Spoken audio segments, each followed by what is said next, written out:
Hello students. आज हम 8वीं कक्षा के एक बहुत इम्पोर्टेंट चैप्टर कोयला और पेट्रोलियम के बारे में बात करेंगे।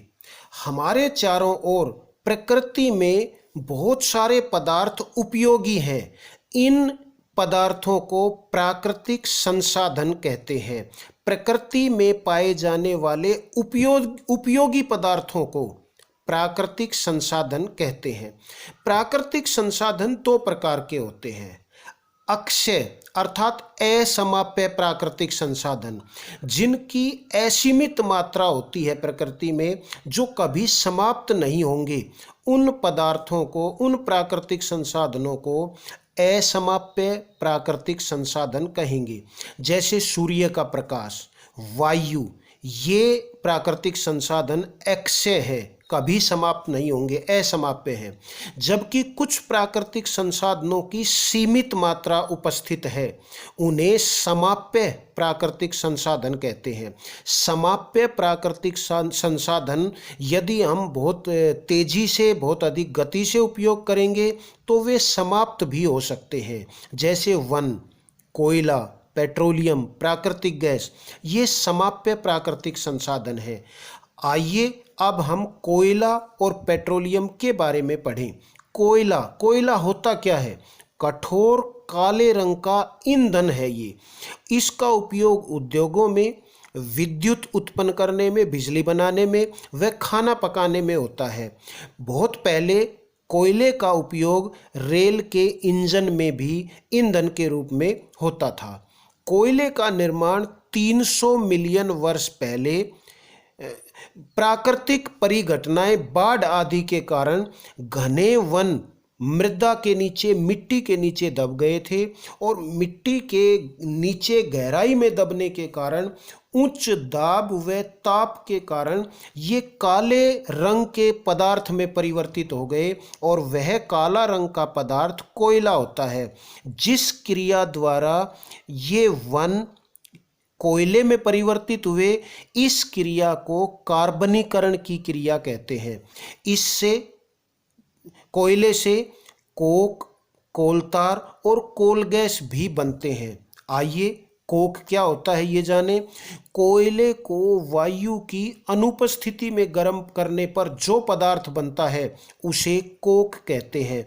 कोक कोयले से अच्छा ईंधन माना जाता है, क्योंकि कोक के जलने से वायु का प्रदूषण कम होता है या नहीं होता। इसका उपयोग, कोक का उपयोग इस्पात उद्योगों में, स्टील की इंडस्ट्री में होता है। कोलतार काला गाढ़ा दरो होता है, इसका उपयोग भी औद्योगिक निर्माण के कामों में होता है। कोल गैस को हम एलपीजी भी कह देते हैं, द्रवित पेट्रोलियम गैस। कोयले से कोक बनाते समय जो गैस बनती है, कोयले से कोक बनाते समय जो गैस बनती है, उसको हम कोल गैस कहते हैं, और कोल गैस का उपयोग भी हम ईंधन के रूप में करते हैं। पेट्रोलियम के बारे में जानें। पेट्रोलियम जमीन के नीचे, चट्टानों के मध्य, समुद्र के नीचे गाढ़ा मटमैले रंग का एक दरो होता है, जिसको हम पेट्रोलियम कहते हैं। पेट्रोलियम का निर्माण भी लाखों वर्ष पूर्व समुद्री जंतुओं के ऊपर प्राकृतिक परिघटना के कारण रेत व मिट्टी जमा हो गई, और जिसके कारण इन जंतुओं का, समुद्री जंतुओं का अपघटन हुआ, जिससे जो द्रव पदार्थ बना उसको पेट्रोलियम कहते हैं, और पेट्रोलियम के साथ प्राकृतिक गैस का निर्माण भी हुआ। पेट्रोलियम बहुत सारे ईंधनों का, बहुत सारे पदार्थों का मिश्रण होता है, और पेट्रोलियम से ये पदार्थ अलग अलग किए जाते हैं। इसको पेट्रोलियम का परिष्करण कहते हैं।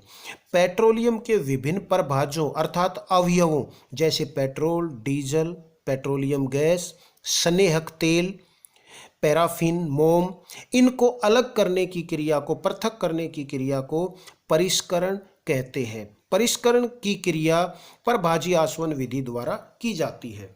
प्राकृतिक गैस, पेट्रोलियम भंडार के ऊपर पाई जाने वाली गैस को प्राकृतिक गैस कहते हैं।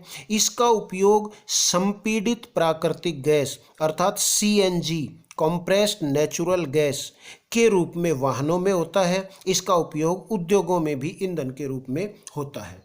एक बहुत इंपॉर्टेंट टर्म आती है जीवाश्म ईंधन। जीवाश्म ईंधन क्या है? जीव जंतुओं के अवशेष से बने ईंधन को जीवाश्म ईंधन कहते हैं। जैसे कोयला, पेट्रोलियम, प्राकृतिक गैस, ये सब जीव जंतुओं के अवशेषों से बने हुए ईंधन हैं। इनको जीवाश्म ईंधन कहते हैं। कुछ प्राकृतिक संसाधन प्रकृति में सीमित मात्रा में है, अर्थात समाप्य प्राकृतिक संसाधन है। उनका उपयोग हमें बुद्धिमत्तापूर्वक, विवेकपूर्वक करना चाहिए, ताकि आने वाली जनरेशन को भी इन प्राकृतिक संसाधनों का उपयोग या प्रयोग वो कर सकें। तो ये था कोयला तथा पेट्रोलियम। यदि आपको वीडियो उपयोगी लगा हो तो लाइक बटन ज़रूर दबाइएगा, अपने फ्रेंड्स के साथ शेयर करिएगा, और कोयला तथा पेट्रोलियम से संबंधित कुछ भी हो तो कमेंट बॉक्स में आकर ज़रूर बताइएगा। धन्यवाद।